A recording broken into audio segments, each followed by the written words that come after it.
Welcome to this video on displacement-based design. In our immediately preceding video, given a number PBD1, we had discussed the limitations of the force-based method of design, that is, the limitations of the Codal method of design. Because of the existence of different limitations as discussed in the last video, this displacement-based design was devised and it has been utilized in several ways and many researchers have taken up. As a result, now it is established in a good footing and this is a part of the performance-based seismic design. So let us see what are the different strategies in the displacement-based design, what are the methods available in the literature, and so on. In displacement-based design, the design is done for some intended displacement. As compared to this, in the force-based method of design, the design was done for a core force, which is generally called as the base shear. So the core parameter in displacement-based design is displacement. Why it is so? Because force is not a good indicator of damage in the structure, whereas a displacement is direct measure of damage in the structure. More plastic deformation, more plastic displacement means more damage. So it is easily quantifiable through displacement rather than through force. Now let us take a case study. Let the desired design displacement for a system is delta and the design force is given as F. Now to design this, how do you proceed? We have to find out the size of the member. In other words, we have to find the stiffness of the member. So it is very easy. The initial stiffness Ki is given by force by displacement. So this part there is no problem. Now let us take the case in slightly roundabout way. The design displacement is delta given. That is we have to design for this displacement delta, and from the known member sizes or assumed member sizes the stiffness is known, Ki. So what we have to find now? We have to find the design force F. So we use the very simple expression F equal to Ki delta and we can get the design force and design for this force, the system as per the Codal provisions. Now you may say that both the equations are same. Yes, both the equations are same only. It is just put in the different formats. Why it is happening so? Because we are considering elastic system. So here is the force deformation response of an elastic system. So the response is straight line. As a result, the initial stiffness Ki remains constant, it does not change. And the relationship Ki equal to F by delta or F equal to Ki delta, the standard stiffness relationship is always valid. So this equation 1 and 2 are alike because it is a linear system we have considered so far. Let us see if we take a non-linear system, inelastic system, whether the same equations will stand or not. We have taken a bilinear representation of response of a system. Force displacement response is bilinear, so it is non-linear. Now we have taken a point here on the response curve where the displacement is delta P, the point is P, and the corresponding force is say Fp. So can you now apply the previous relationship that Fp equal to Ki into delta P? No, because there is a break here, there is yielding, and the stiffness Ki is no more valid here. It is a new stiffness here because the slope of the second segment of the response curve is different. So when it is non-linear, that previous exposition does not work. Even say, let us take the case of a curvilinear system, and we take a point P here, displacement delta P, and the corresponding force is Fp at that point. Now we cannot find this value Fp through any standard procedure we have discussed in the first slide. So what we do now, we take the points P as seen here, this P, and we join to the origin. The inclination of the line joined so is called the second stiffness or effective stiffness, because we know for the force deformation diagram, the tangent drawn at any point gives the stiffness. So we have taken an angle here where it is joining the straight line is joining the origin and the point concerned. So the slope of this line is the stiffness in a different format. It is not the initial stiffness. This stiffness we are calling as second stiffness or effective stiffness. So if there is a way of finding this effective stiffness, then see, now we are interested in finding the relationship between delta P and Fp for the point P. Obviously here, because it is a triangle here, Fp will be equal to simply delta P into Ke. K is the, you can say, as tan theta of that angle of inclination here of the line joining center and the point P. So a similar expression as was found in the first slide is available, but here Ki, the initial stiffness, cannot be used. We have to use a new stiffness, which is the effective stiffness. So the relationship is Fp equal to Ke into delta P. Now there are certain displacement-based design concepts, not processes or procedures or methodologies, there are some concepts. So these concepts we will summarize here. One is your force-based design and displacement checked. So what is done here? The design is like that of force-based design as in the code. After designing, you can make the check for the displacement, as generally we do for serviceability check. So similar is the case here. And if your displacement requirement is not satisfied, then you have to redesign it. So that is why it is force-based design. And then displacement checked. It is checking the displacement for adequacy of the displacement. This is one category of design which was used earlier. Another category is deformation calculation based design. So here what is the difference? The design is carried out as per the codal force based design again. And the displacement demand is found out. For this system, displacement demand is found out under certain seismic action. Design is again done for the computed displacement demand. So the displacement demand that has been found out is utilized for designing the system, and that's why it is called deformation calculation based design. Slightly improved than the previous case, but if you go inside, there will be so many limitations of the process. Third is deformation specification based design. So here a deformation is given to you, design displacement is given, that is what is specified.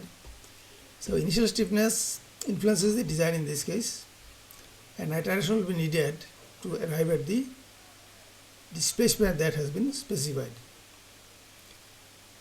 So these process 2 and 3 are very similar, and also a similarity with the first process, but they are just some improvement over the previous crude process as given in number 1.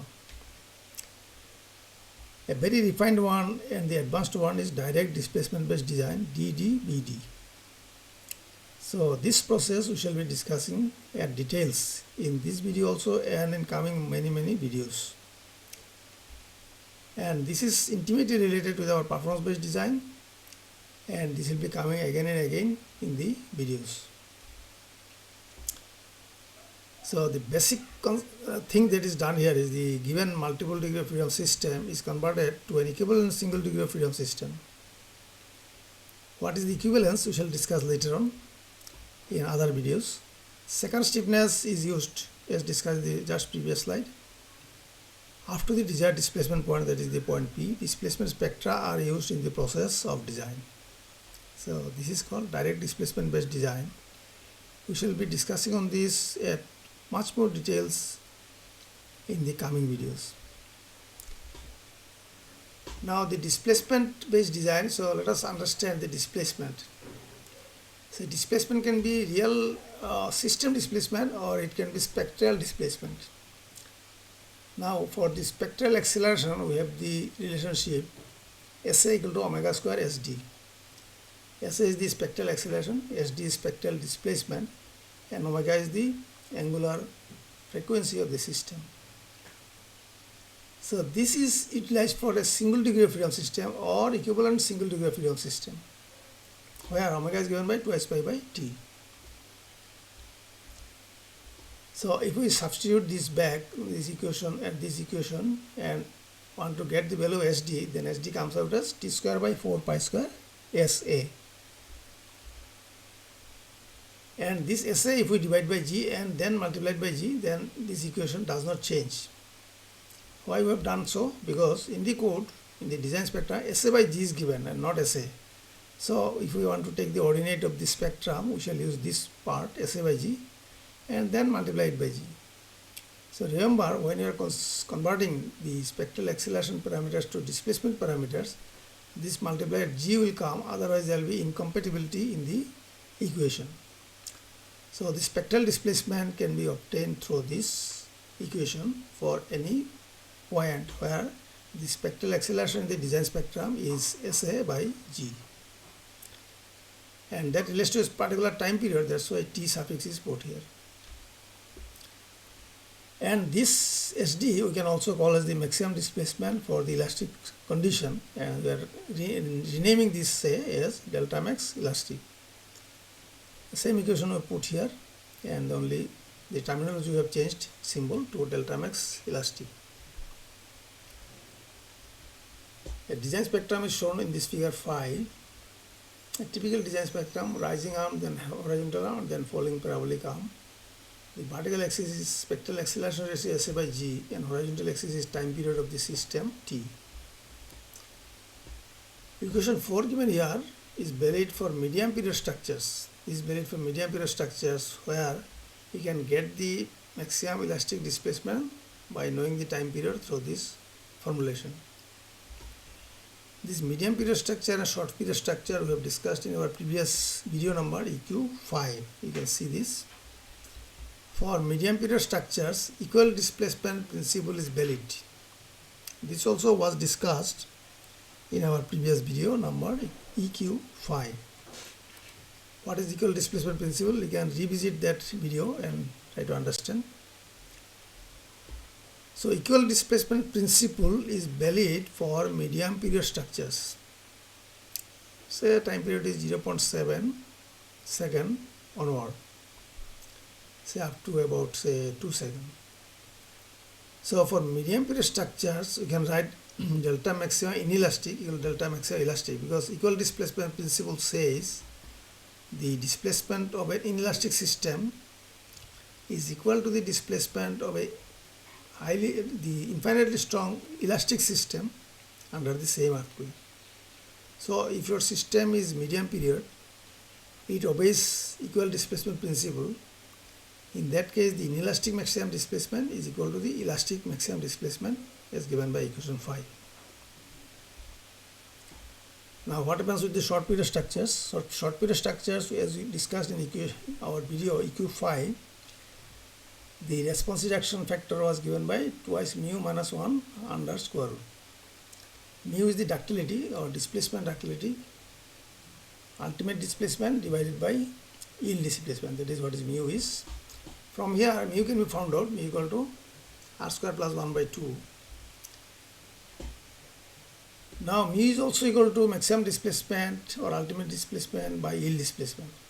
So that is what we have written here, delta max elastic inelastic by delta y, and delta max inelastic divided by delta y is nothing but the end of the elastic system, displacement at the end of the elastic system. When the system is yielding, it has just crossed the elastic limit. So displacement showed at that point is equal to delta y is also equal to delta max elastic. So your displacement ductility mu can be found out in terms of these two parameters as we just discussed. So the previous equation we have found, the previous equation in the previous slide, equation 4, we have seen delta max elastic equal to given by this expression in terms of time period and spectral acceleration ratio at that time period from the design spectrum. So substituting this C to B, we get another equation now here for short period structures. Delta max inelastic maximum displacement is equal to this parameter r square plus 1 by 2 into this delta max elastic T square by 4 pi square SA by G T into G. So this covers the short period structures displacement calculation. Now some classical procedures are there, methods are there, or methodologies are there for displacement based design. These are well known. Some of these are antique, that is done long before, say one is done in 91, then 99, then 2000, 2001. So these are not utilized nowadays. The last two, say 2007, these are utilized to a large scale, especially this one. So what are the different classical methods? One is displacement based design given by Kai and Moelle in 1991. We shall discuss a little in the next slide. Then deformation control design by Panagiotakos and Fardis in 1999. Browning's proportioning method of design given in 1999. Proportioning means finding the sectional sizes and steel in RC structures. Then yield point method of design, yield point spectrum method of design given by Eschem and Black 2000. Then direct displacement based design by A.K. Chopra given in 2001. And very famous one and largely used one is the direct displacement based design by Priestley given in different years with incremental utilization, with incremental knowledge and updation. And then unified performance based design, which is also relatively new, 2007, and some structure was covered in 2013 under this name UPBD, unified performance based design. So we shall be discussing these two in our coming slides and also in our coming videos. Direct displacement based design DDBD and unified performance based design UPBD.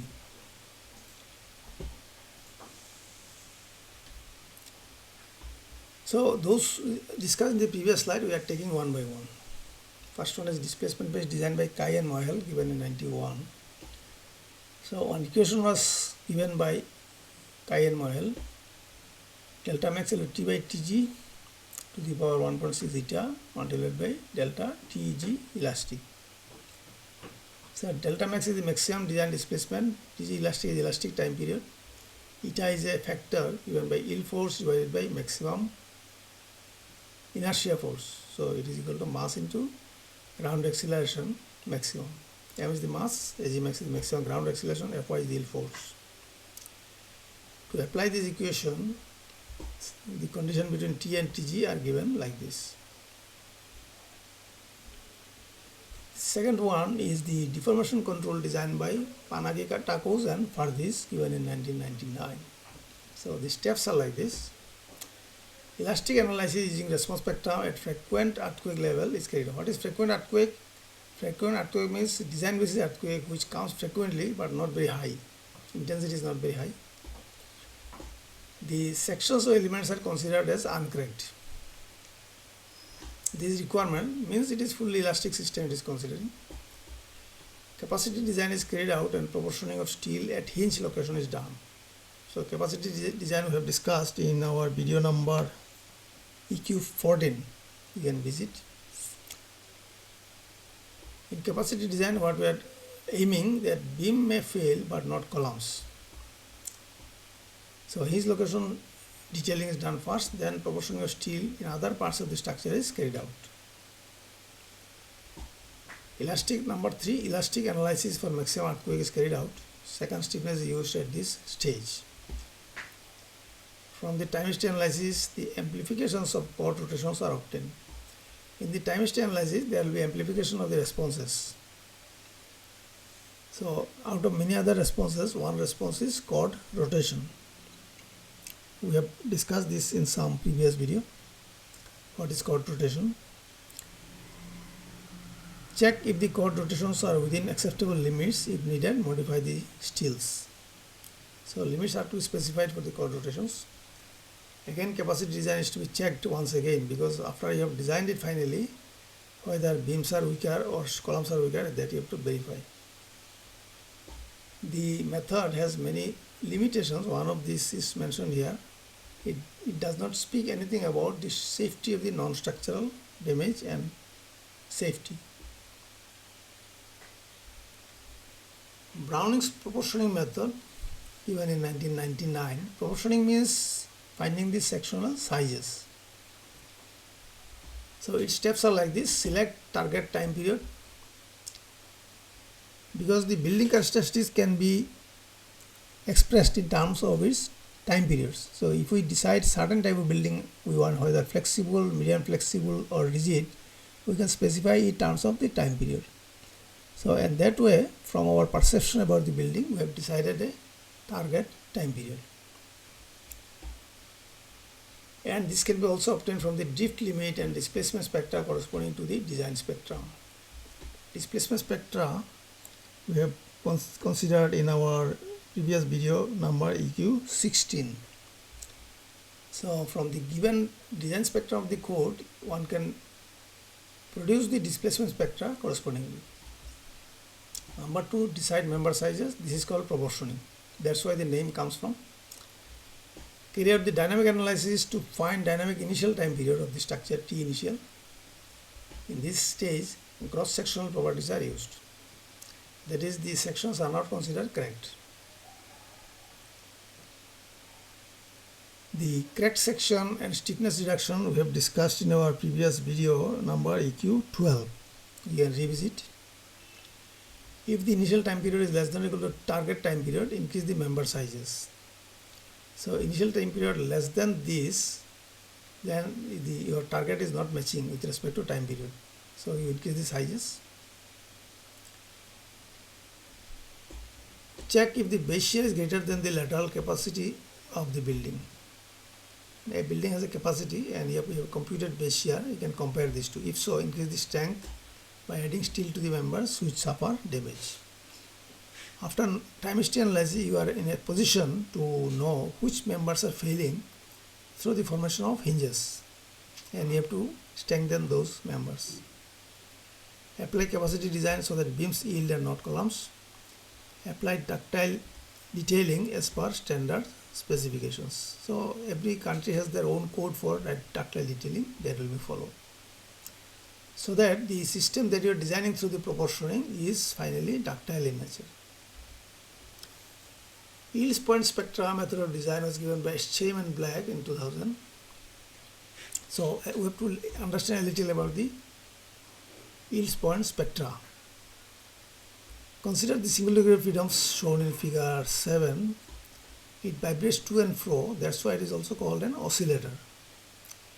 Now oscillator response can be linear as shown in figure 8a, linear response, straight line response between force and deformation, that is displacement left and right of the top mass. But it can be also bilinear as shown in the this figure 8b. It is bilinear with two different stiffnesses. Now when we have discussed the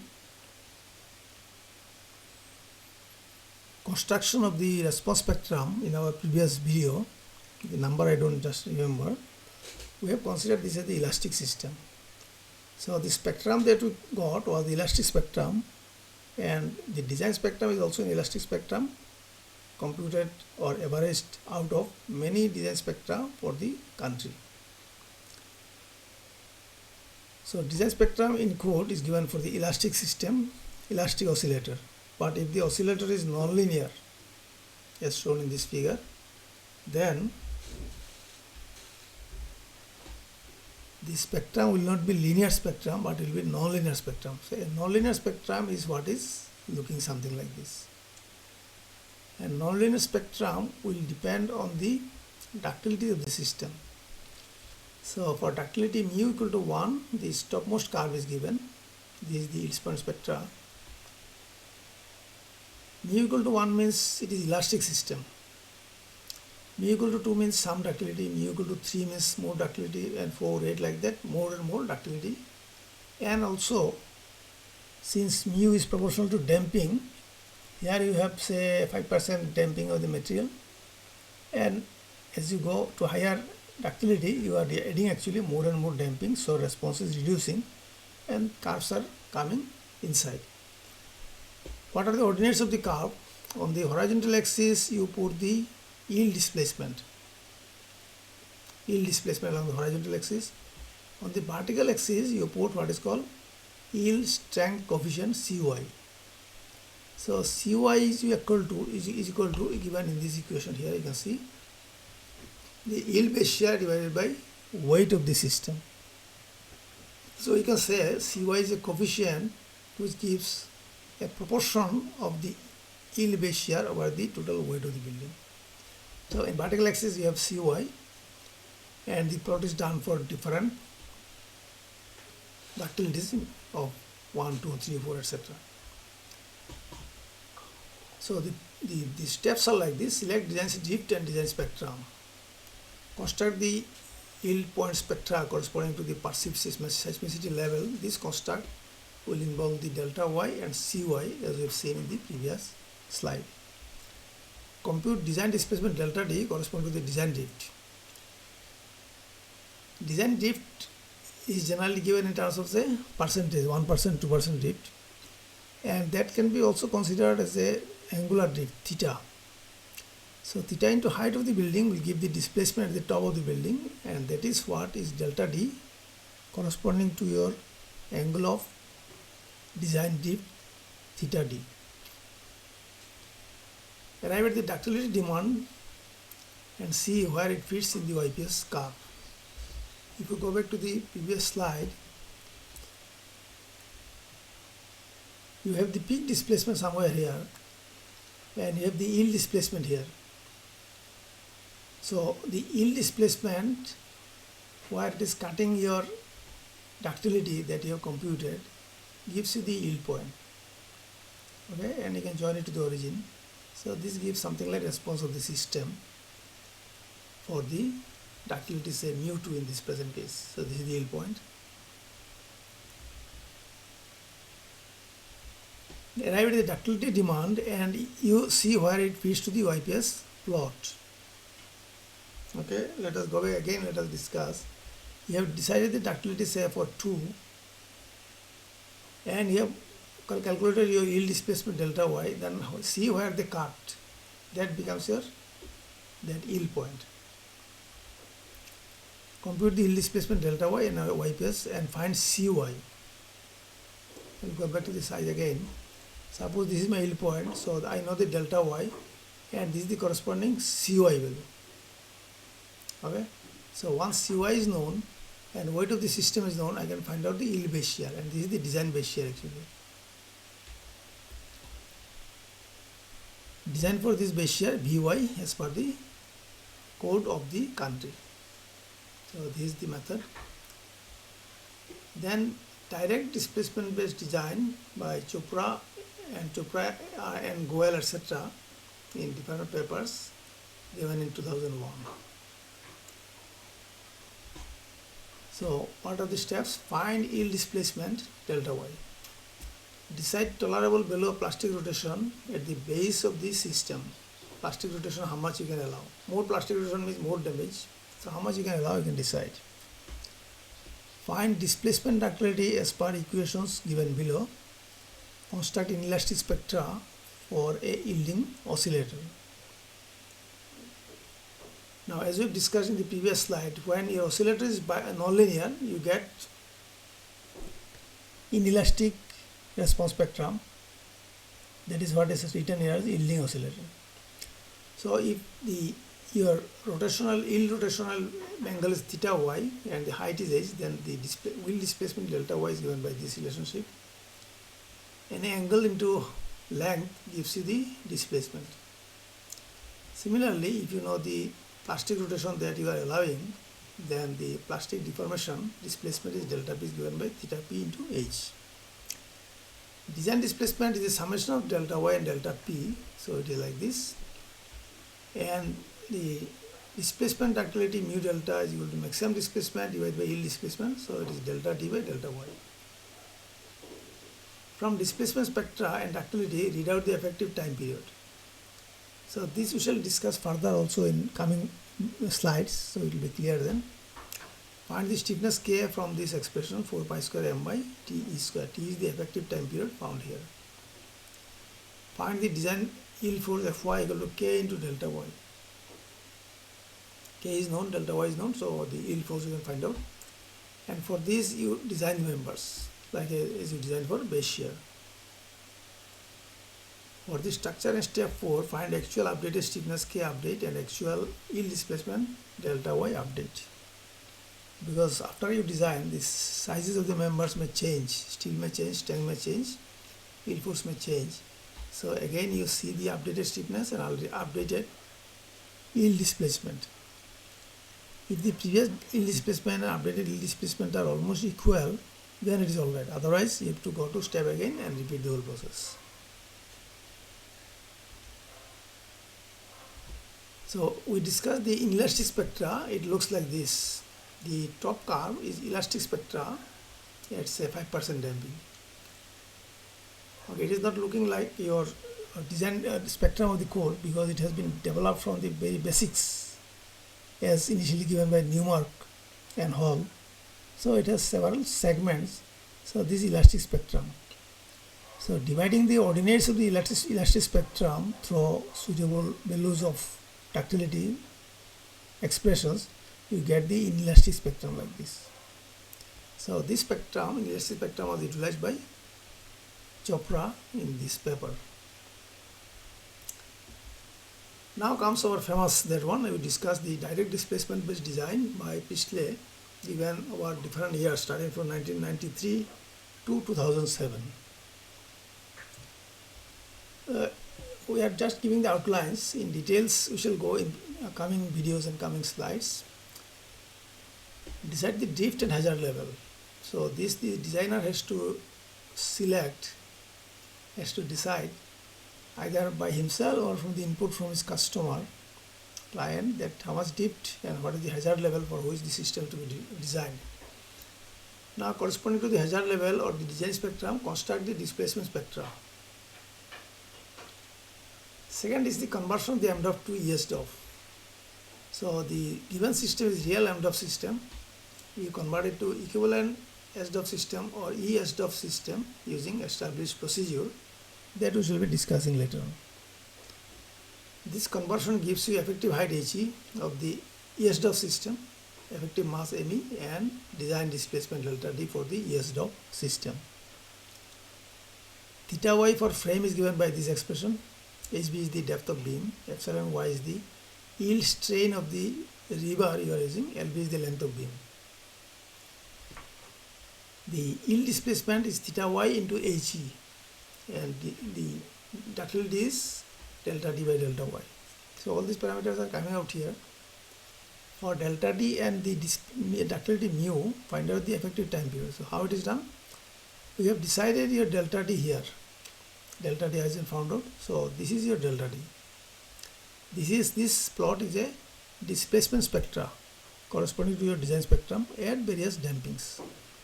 So you have to note your damping, and then from the design displacement delta D, you go up to that line which matches your damping line, whatever damping you have calculated. And from here you go downward. So wherever it is touching here, this is your effective time period TE. Okay, so that is what is written in step 4 for delta D mu. Find the effective time period from the displacement spectra. And now we are able to calculate the effective stiffness by this simple expression, K equal to 4 pi square ME by T square. This comes from the fundamental equation omega equal to K by M under root. Find the base shear BB Ke into delta D, because force equal to stiffness into displacement, and distribute the base shear as per some pattern and design the system. The last one over this slide or this current video is the Unified Performance Based Design UPBD Chaudhuri 2007. It is very much similar to the DDBD by Priestley, but it can accommodate two design target parameters. If you have marked in Priestley's method of DDBD, Only drift was discussed, nothing more. But performance level, which are also very important, we shall see in our coming videos. This also should be considered within your methodology of design. So this process UPVT method considers both drift and performance level in the design philosophy. Decide the target drift, target performance level and desired hazard level. Now we are deciding 3 parameters, not 2. At the beginning of design, drift to be given, target performance level to be given. For example, for hospital building, target drift can be 1% and target performance level can be immediate occupancy performance level. For residential building, it can be lowered, specification can be lowered. And under which hazard level you want to design your system, that also should be mentioned. Now in the code, the hazard level is not in the hand of the designer, it is given in the spectrum, but here it is in your hand. You can go for very high hazard level if you think that your system is very important. Compute the member sizes. For RC frame building, the depth of beam is given by this expression in the UPVT method. For RC dual system, that is frame shear wall system, the length of wall is given by this expression as per UPVT method. And thickness of wall, etc. we shall see how to calculate in our coming videos. Compute the equivalent single degree of freedom system, which will give you effective height, effective mass and design displacement. The yield displacement is 0.5 epsilon y LB by HB into HE, and ductility is delta D by delta Y. So these parameters are known. Find the equivalent damping, which is given by 5 plus 1 plus 120 into 1 minus 1 by mu under root whole thing divided by pi in percentage. So these are equivalent damping percent arising out of the system. Find the effective time period and displacement spectra corresponding to delta D and equivalent damping. That we have discussed in our previous slide. Here, from delta D and corresponding to the damping, you select a curve here and then find out the effective time period. Okay, find the base shear VB equal to K delta D and distribute the base shear as per the code or as per some other principle and then design. I have given here the references so that interested viewers can go through all this from the beginning, from the Panagek Thakur and for this to up to Chaudhuri and Priestley, everything is given here listed. Thank you very much for watching. Share the video and like the video, and please subscribe it to increase the subscriber base, and you can put your comments and your queries in the comment box. I shall be glad to answer all this within the capability, and see you again in the next video. Thank you.